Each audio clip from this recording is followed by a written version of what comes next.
السلام علیکم، بسم اللہ والصلاۃ والسلام علی رسول اللہ۔ سوال آیا ہے کہ مسجد کے اندر فلٹر لگوایا جائے اور اس کے پانی کے نل باہر نکال دیے جائیں تو کیا مسجد کے خرچے سے اس فلٹر کا بل ادا کیا جا سکتا ہے؟ بالکل کیا جا سکتا ہے، کیونکہ مسجد بنیادی طور پر ایک کمیونٹی سینٹر ہے۔ میری اپنی مسجد میں اچھا خاصا مہنگا فلٹر لگا ہوا ہے، اور سولر کے باوجود ہمارا اس دفعہ کا بل اچھا خاصا آیا، اور اس کی وجہ یہ ہے کہ ہم نے فلٹر کی دونوں موٹریں وہ سولر پر نہیں لگوائیں۔ اب ہے بہت بڑی آبادی ہے 25,000 کی، تو لوگ پانی کثرت کے ساتھ استعمال کرتے ہیں، تو اس میں کوئی حرج والی بات نہیں۔ اس لیے کہ بات کو ذرا سمجھنے کی کوشش کریں۔ اگر ہم یہ کہیں کہ جناب یہ تو صدقہ ہے اور صدقے کے حقدار تو غربا فقراء مساکین ہے، یہ بات غلط ہے۔ مسجد کے پنکھے کیا غریب استعمال کرتے ہیں؟ مسجد کے کلینوں پر صرف غریب لوگ آ کر نمازیں پڑھتے ہیں؟ مسجد کی ٹونٹیوں پر صرف غریب آ کر وضو کرتے ہیں؟ تو جب یہ ساری کی ساری چیزیں غریب اور امیر دونوں استعمال کر سکتے ہیں، تو یقینی طور پر جو مسجد کا بور ہے اس کا صاف ستھرا پانی، یا مسجد کا جو فلٹر ہے اس کا پینے والا صاف ستھرا پانی، وہ بھی امیر غریب ہر طبقہ جو ہے وہ استعمال کر سکتا ہے۔ اس میں کوئی حرج والی بات نہیں ہے انشاءاللہ۔ آپ اس حوالے سے قطعی طور پر اپنے ذہن کے اندر کوئی بات نہ رکھیں۔ امید ہے کہ انشاءاللہ آپ کو اس کی اچھے طریقے سے سمجھ آ گئی ہوگی۔ واللہ تعالی اعلم۔ السلام علیکم ورحمۃ اللہ۔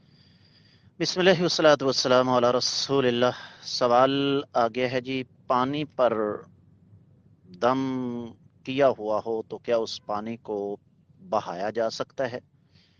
میرے عزیز، سب سے پہلا سوال تو یہ ہے کہ کیا پانی پر دم کرنا قرآن و حدیث سے ثابت ہے؟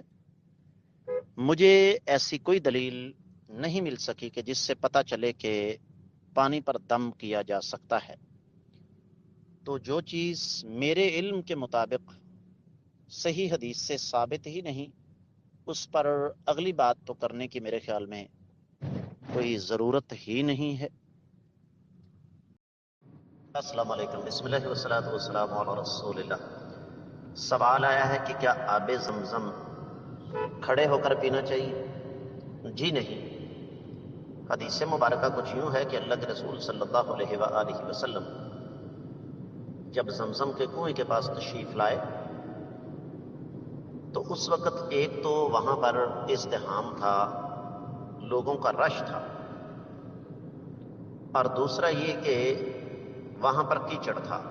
تو اللہ کے رسول صلی اللہ علیہ وسلم نے سیدنا عبداللہ بن عباس رضی اللہ تعالیٰ عنہما سے یہ کہا کہ آپ پانی لے کر آؤ۔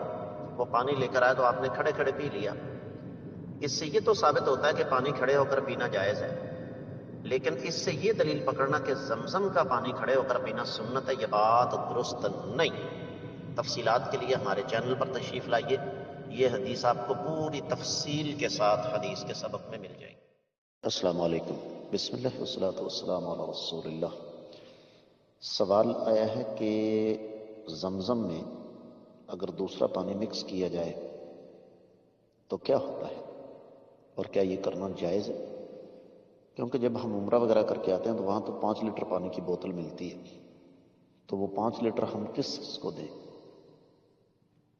گزارش یہ ہے کہ زمزم کو رب کائنات نے یہ صلاحیت دی ہے، اور یہ سائنس نے ثابت کیا ہے کہ آپ 1 لیٹر پانی میں 1 قطرہ زمزم کا ڈال دینا تو وہ سارے کا سارا اپنی ماہیت تبدیل کر دے گا، اپنی خصوصیت تبدیل کر دے گا، اور وہ ایسے ہی ہو جائے گا جیسے زمزم ہوتا ہے۔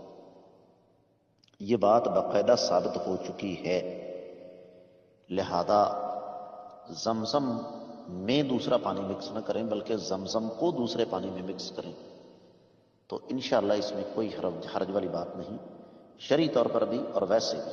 واللہ تعالی اعلم۔